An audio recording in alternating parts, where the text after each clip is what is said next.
Not surprisingly, the Chinese were not the only ones to discover the benefits of the healing herb in the ancient world. The ancient Ayurvedic system of Indian medicine contains a number of references regarding cannabis. The Ayurveda traces its roots back to a gathering of sages in the Himalayas that took place about 5,000 years ago.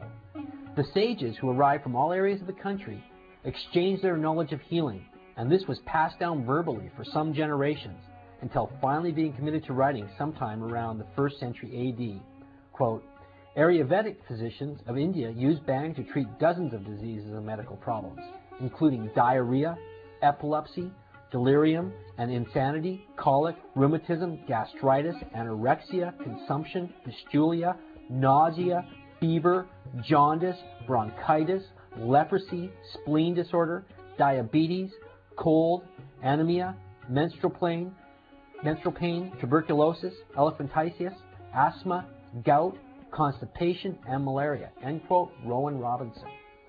Later Indian texts, such as the Tajna Guntha and the Rajalubala and the Surasratra, list cannabis as a treatment for clearing plegum, expelling flatulence, inducing causativus, sharpening memory, increasing eloquence, as an appetite stimulant for gonorrhea, and as a general tonic. Considering the ancient trade routes that existed between the ancient Near East and India, it is not so surprising to find that in Assyrian writings of the second quarter of the first millennium BC, the word kanabu begins to turn up for a source of oil, fiber, and medicine. In our own time, numerous scholars, such as Dr. Richard Evans Schultz and Albert Hoffman, have suggested that cannabis is known as kanabe by the ancient Assyrians. Quote, it is said that the Assyrians used hemp as incense in the 7th and 8th century before Christ and called it kanaba. End quote. Schultz and Hoffman. Ancient Babylonian texts refer to hemp's use in ointments for swelling and for the loss and control of lower limbs. As well, cannabis was used internally for stomach ailments and as an intoxicant to cheer the spirits, a drug for grief. As with the ancient Chinese, Indian Ayurvedic physicians and later 19th century medical papers, in ancient Assyria, cannabis was used with other ingredients for the treatment of female ailments and as an anodyne used in menorrhagia and dysmenorrhea. In Egypt, marijuana medicine was used to treat many of these same ailments. Over 3,000 years ago, in ancient Egypt, hemp is noted as a drug in the Berlin and Eber papyri, used internally by smoking and as a salve. It was called sm-sm-t. Likewise, the ancient Arabic Unani Tibia system makes extensive use of hemp for healing, as do the Zoroastrian holy books. When one considers the long-standing use of cannabis medicines, particularly ointments and salves in the ancient Near East, the early Christian use of cannabis, cannabosum, enriched holy ointment, for certain maladies is taken out of the realm of miracles. An earlier article, discussed in Cannabis Culture 11, Jesus and Marijuana, indicated the use of the cannabis holy ointment in the treatment of a variety of diseases. A clearly plausible example is in Jesus' healing of a woman from chronic menstruation recorded in Luke 8, which could plausibly be related to the reference to the effects of cannabis in the treatment of menstrual problems, which was discussed earlier. Amongst the more well-known accounts of Jesus' miracles is his healing of the lepers that appeared in the first 3 gospel accounts. Although it should be noted that the Greek word used in this context does not necessarily mean leprosy, and can refer to a number of skin diseases. Here, we may have a suitable application for the topical healing properties of a specially prepared cannabis holy ointment. Hemp ointments have been produced that contain potent bactericidal properties, and these have been used to successfully treat pruritus, also known as atopic dermatitis, an inflammatory skin disorder that is likely due to an allergic reaction of unknown orders.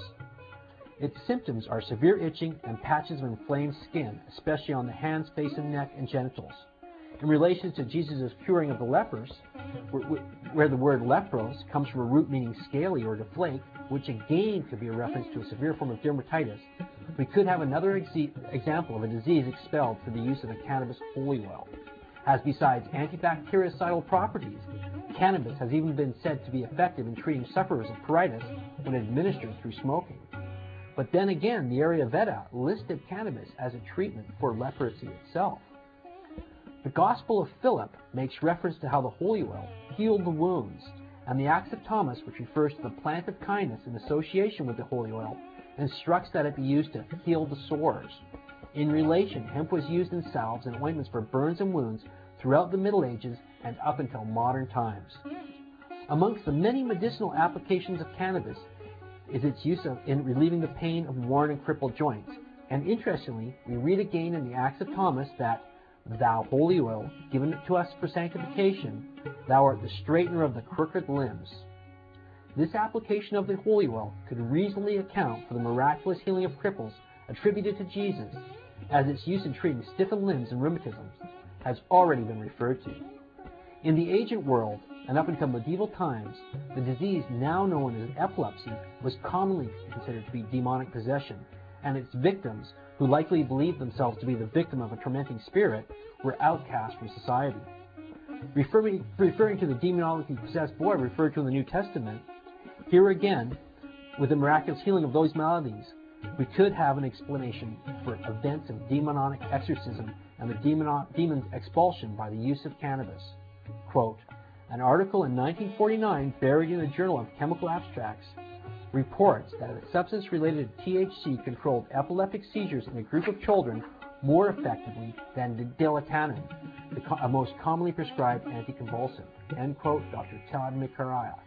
More recently, Dr. Lester Grinspoon, a medical marijuana advocate, has offered testimonials from modern epilepsy sufferers who have noted that profound effects of natural marijuana in controlling their seizures. And the positive reports of cannabis and synthetic cannabis in the treatment of epilepsy attained in a 1975 report and again in 1980 study concluded that for some patients, cannabidiol combined with standard epileptics may be useful in controlling seizures. Whether cannabidiol alone in large doses would be helpful is not known. Other ailments of spasmodic muscular contraction, such as dystonia, which results in abnormal movements and postures, have been beneficially treated in the administration of cannabis.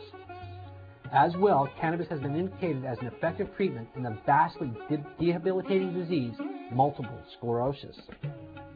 A recent archaeological dig in Bet Shemesh near Jerusalem has documented that cannabis medicine was still used up in the Near East up until the 4th century AD. In the case of the Bet Shemesh dig, the cannabis had been used as an aid in childbearing, both as a healing balm and as an inhalant. Scientists commenting on the find noted that cannabis was used as medicine in 16th century BC in Egypt. This find garnered some initial attention, but its implications were unfortunately not fully realized at that time. As can be seen from the Associated Press article, Hashish Evidence is 1,600 years old that appeared in the Vancouver, British Columbia newspaper, The Province, on June 2nd in 1992. Quote, "Archaeologists have found hard evidence that hashish was used as a medicine 1,600 years ago," the Israel Antiquities Authorities said yesterday.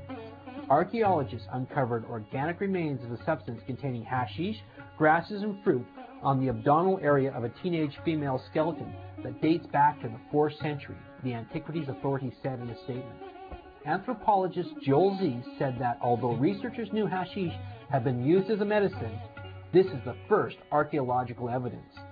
The teen, whose skeleton was unearthed in a family tomb in Bet Shemesh near Jerusalem, died in childbirth, the remains of a full-term fetus in her pelvis. The statement said that the organic remedy of hashish, grasses, and fruit had been placed on the abdominal area, apparently to reduce labor pains and hemorrhaging and to increase the force of uterine contractions. A similar substance is used today to prevent vomiting in cancer patients undergoing chemotherapy, the statement said. The Associated Press, 1992.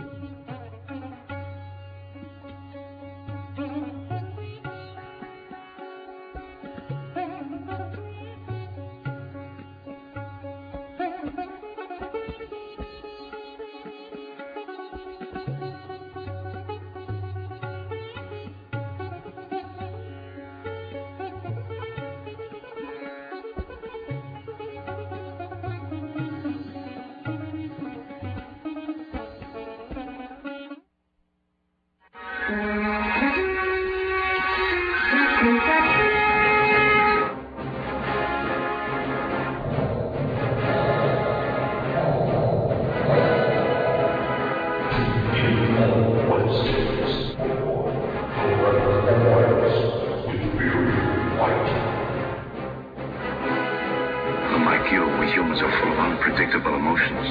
Love, tenderness. Yes, yes. If I seem insensitive to what you're going through, Captain, understand.